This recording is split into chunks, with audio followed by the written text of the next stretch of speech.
You will hear a number of different recordings, and you will have to answer questions on what you hear. There will be time for you to read the instructions and questions, and you will have a chance to check your work. All the recordings will be played once only. The test is in 4 sections. Write all your answers in the listening question booklet. At the end of the test, you will be given 10 minutes to transfer your answers to an answer sheet. Now turn to Section 1.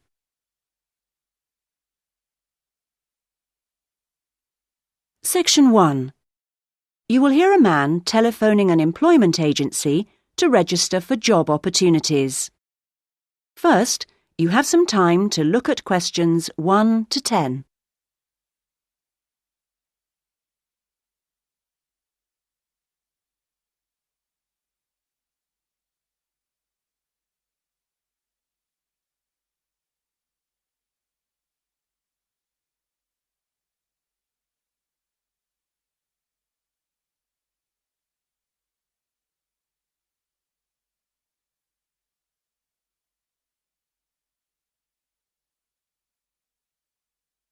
You should answer the questions as you listen, because you will not hear the recording a second time.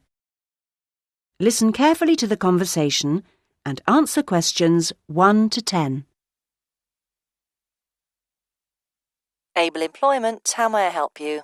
I saw your advertisement in the Daily Gazette. Oh, yes. And I'd like to register with you. I'm a student, but I've got the long holiday coming up. Certainly. I'll just get the form ready. OK, let me take your details. Sure. Can I have your full name? It's Bowen. James Bowen. B-O-W-E-N. Right. And your address, please?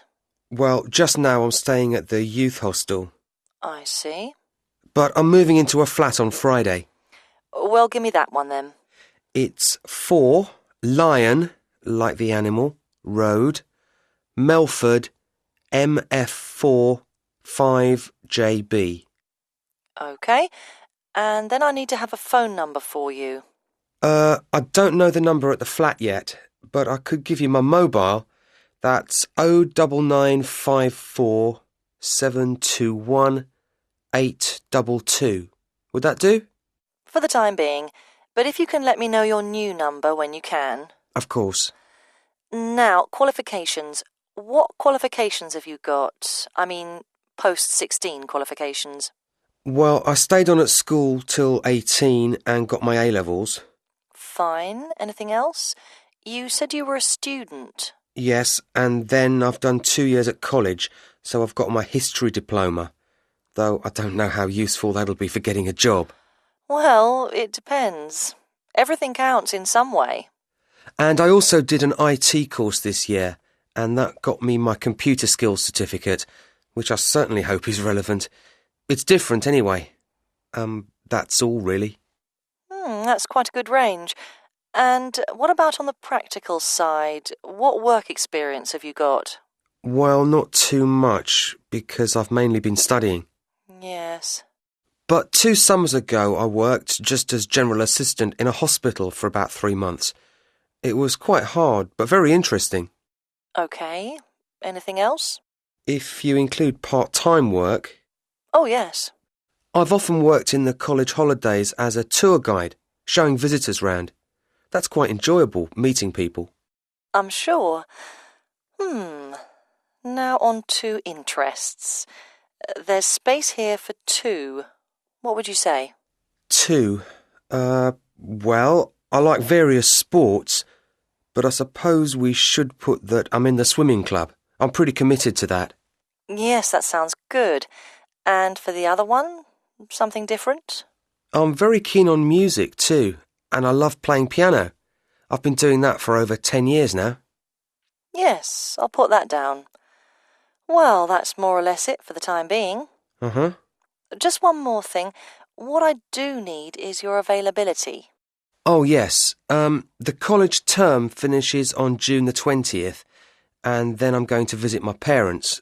But I can be back and ready to start on June the 28th, if that seems okay. I'm sure it is. Now, what happens next is that I process this information and then... That is the end of section 1. You now have half a minute to check your answers.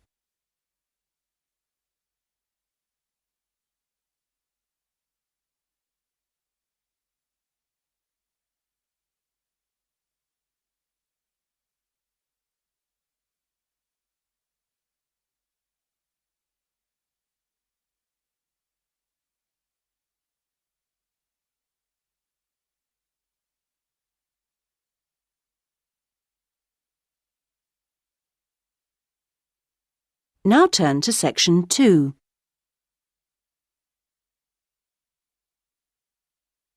Section 2. You will hear the organiser of a group holiday talking to the group before they arrive at their destination. First, you have some time to look at questions 11 to 16.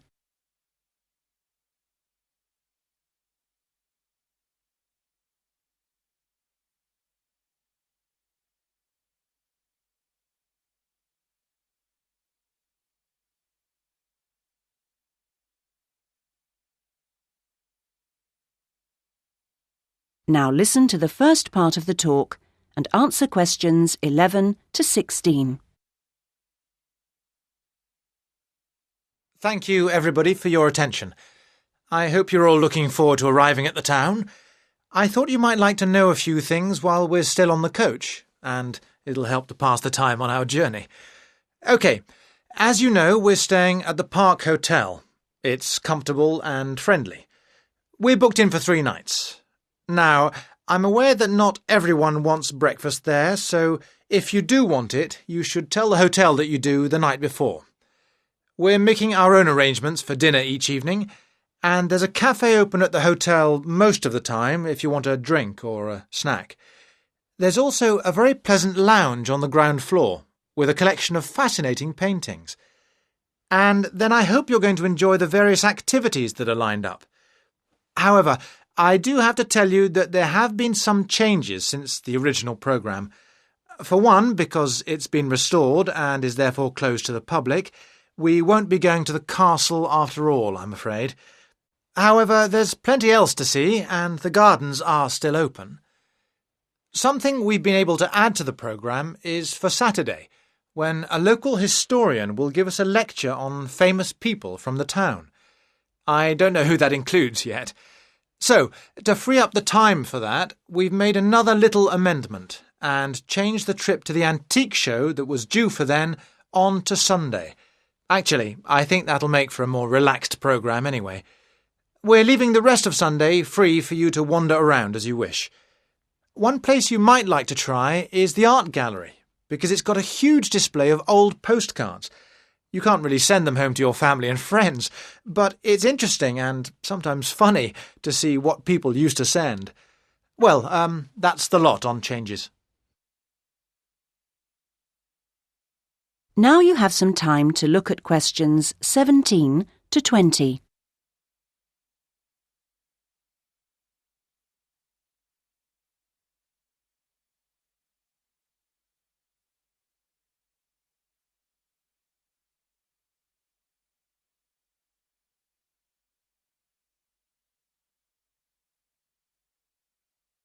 Now listen to the rest of the talk and answer questions 17 to 20. I thought it could be useful to try and get your bearings now, before we actually arrive, so I'll give you a few pointers on your maps. OK, first things first, the Park Hotel, because I assume you'll want to deposit your luggage before anything else. We'll be driving into the town from the west and stopping at the bus station.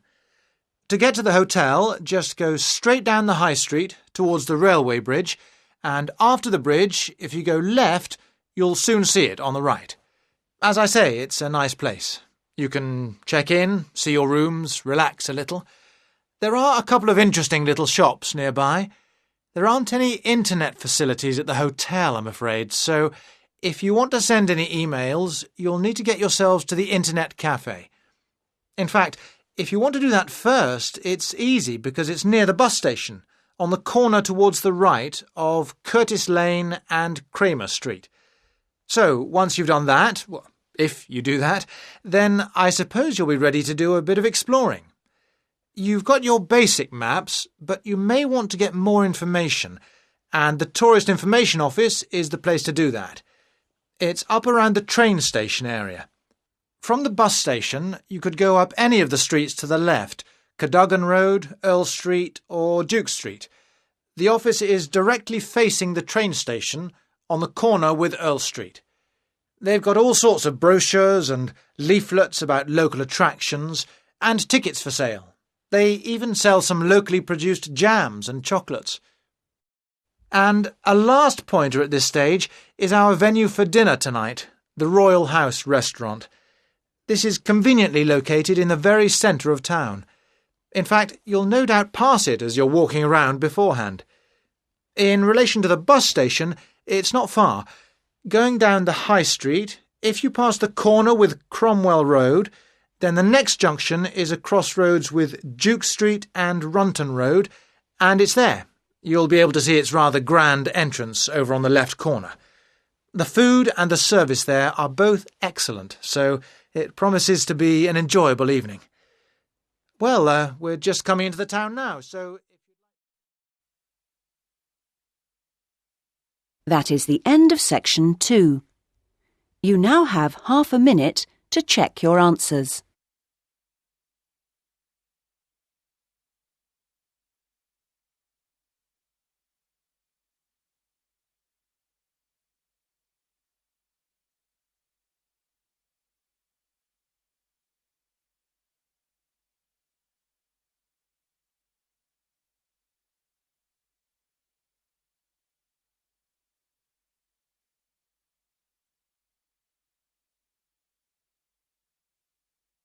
Now turn to section 3.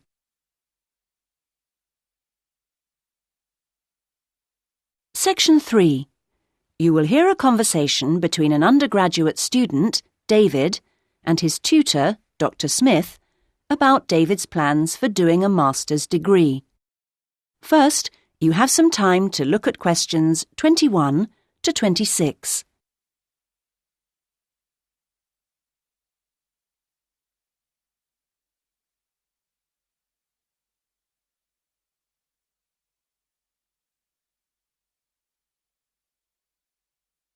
Now listen to the first part of the conversation and answer questions 21 to 26. Right. Well, David, I think it's a good idea to talk a little about your plans for going on to do an MA. Now, I understand you're thinking in terms of either Forth College or Haynes College? That's right. Well, so far anyway. No, I think that's a good choice to have narrowed it down to. I'm interested to know how the services to support students work in both places. Yes, I know you've needed to make use of those here in the last year. I have to say I'm not absolutely sure about the situation at Haynes. I expect they're all right, but certainly Forth has a good reputation in that regard. They have a large number of students from abroad, and they have to make sure they're okay. That's reassuring. And then I'll be moving city again, obviously, whichever college I go to, and I hope that the room or flat I could expect would be nice. Very important, yes. These days, actually, all colleges tend to have decent quality rooms or flats for their students, and Forth and Haynes are no exception. Right. Well, what about comparisons on the academic side of things? Well, I know you're an avid user of the limited online provision we have here. I think you'll find Haynes is about as developed, or not, as we are here, and that Forth has developed some pretty impressive stuff, which I'm sure you'd make the most of. Well, I'd certainly try. But that doesn't mean that the more traditional information sources, such as the good old-fashioned library, should be forgotten. No, of course not.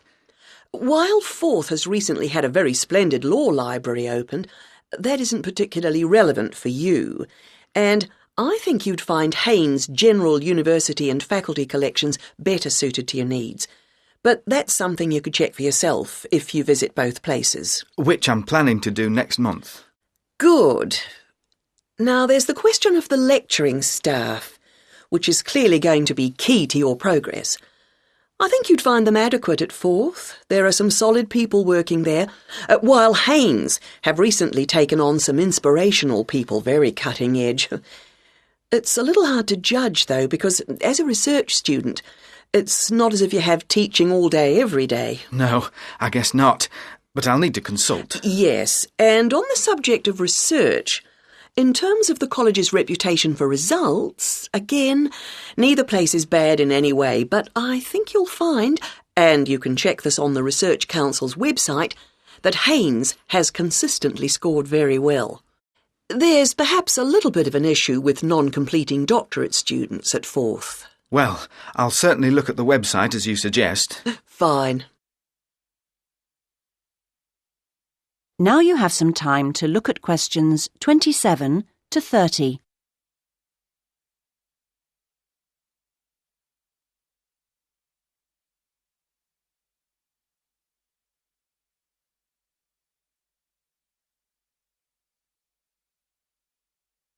Now listen to the rest of the conversation and answer questions 27 to 30. I'm still a bit anxious about making this next step. I know the level of competition is very high, especially in my area.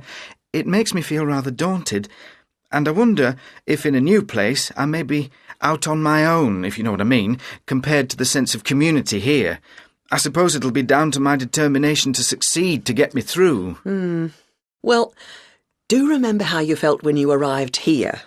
I'm sure you'll get on anywhere in the end. I hope so. And of course, you still don't know exactly where you want to end up.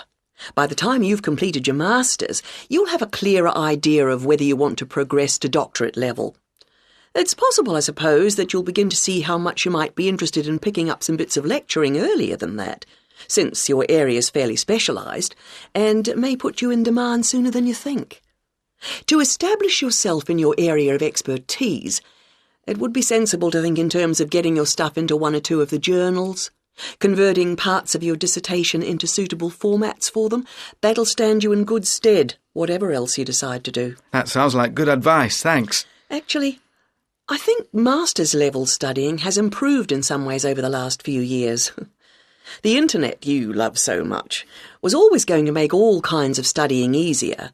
Or that's the idea, anyway. I'm not sure it really has the impact you might think. What I've found impressive is the way courses have developed to be more adaptable, more able to fit in with all the other demands in people's lives. So, while the exams and assignments you all have to do may not have shifted much, at least a wider range of students are now able to benefit from education at the higher levels. I just wish I could be sure I was always making the best use of my opportunities.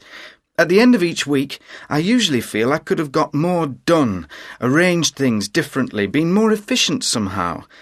I've got a lot better at taking down notes during seminars and lectures, which means, I think, that my written work has benefited to some degree, so there's progress on some fronts at any rate. Yes, it's interesting seeing...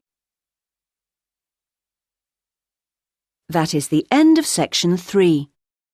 You now have half a minute to check your answers.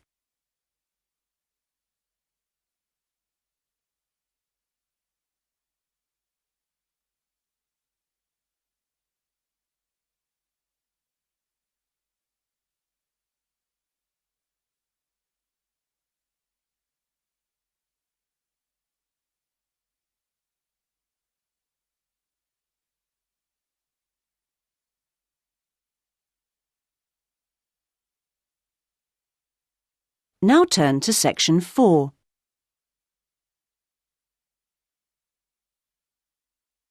Section 4.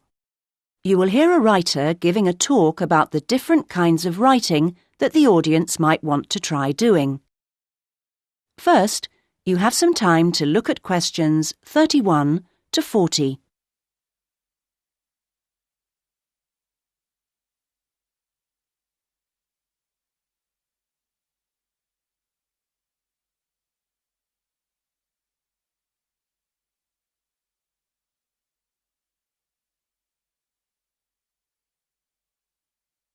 Now listen and answer questions 31 to 40.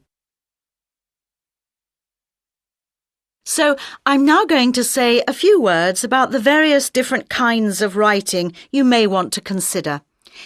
Each has its own challenges and rewards, and it's really a question of seeing what suits you best. There are no rights and wrongs here. Let's start by considering the short story. Remember that a short story isn't just a very concise novel. There are three basic styles: the story itself, the slice of life section, and the surprise type, and all of them are equally valid as treatments of the genre. When producing a short story, you don't have time for a slow build-up of interest, so you need to get in there straight away and begin with a crisis.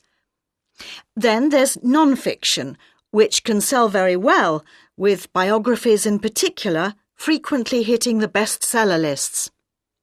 It's important, however, to be sure your chosen topic is genuinely interesting to people, and you know enough about it to do it justice. So when you're submitting your idea to a publisher, it's worthwhile to give them details of specialist knowledge you have. What about articles? Now, this is a very wide area, of course, going from the very learned and obscure to the populist gossip type. Articles based on giving advice are a proven area, and to give them a sufficient focus, you should produce your article for a definite market. That will help to define your purpose. Turning to something different, there's the question of poetry. It's often hard to define what poetry is exactly. Maybe it's easier to say what it isn't. But it should be subtle, so the message of a poem oughtn't to be overly obvious. True poems let the ideas sit there for the reader to ponder. What they must do is sound good, like singing. So I recommend reading what you write aloud to yourself to check the melody. Well, then there's plays, which are basically novels, but told only through conversation.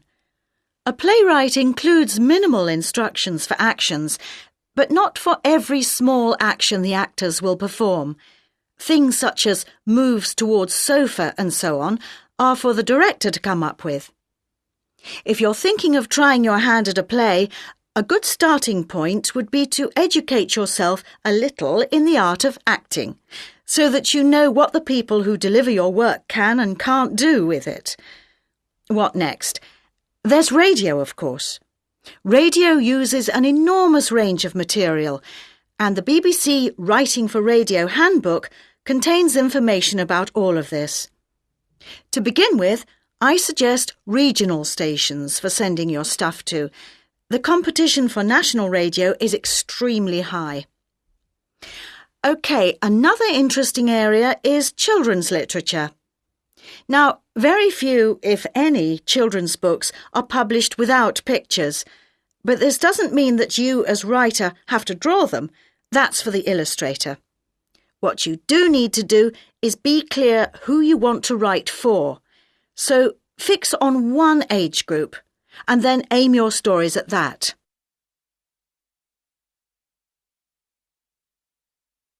Right, I've saved what I consider to be the best and the hardest till last, the novel. Very long and very difficult to do well, but certainly not impossible, as any bookshop shelves will confirm. One of the first things to decide is from what point of view you will tell your story. A popular choice is the first person, and this technique certainly gives a sense of immediacy for the reader, while many new writers find it easier to project themselves into their main character if they can write in his or her name. But that assumes, of course, that the main character is somehow like the writer, which may or may not be the case. Meanwhile, if your book is all narrated by I, you can only put into your story things which are experienced by that character, which may prove to be rather restricting. Now, there are all sorts of pitfalls for the novelist, and many of them relate to the issue of providing a balanced narrative. Every time you introduce a character into the story, you have decisions to make. Of course, you want to populate your landscape with a variety of people to maintain interest, but don't feel you have to decorate every one of them in elaborate detail. The same goes for irony. All too often, an inexperienced writer will create a strong ironic situation and then spoil it by spelling out what they mean by it, as if readers were too stupid to understand. A few contrasting details should serve to make the point clear. A big challenge for new novelists is dialogue. What is the relationship between conversation as people really speak and as it is in novels? Well, it depends. If you recorded actual conversations and copied them straight into your narrative, readers would get confused and bored, all those unfinished sentences going nowhere. On the other hand, you don't want to write out page-long utterances by characters, as these will seem unrealistic to an extreme, but you can insert minor descriptions and actions to vary the pace and add interest. Well, I hope what I'm saying is encouraging and not too off-putting about the various difficulties. Are there any questions at this point? That is the end of section 4. You now have half a minute to check your answers.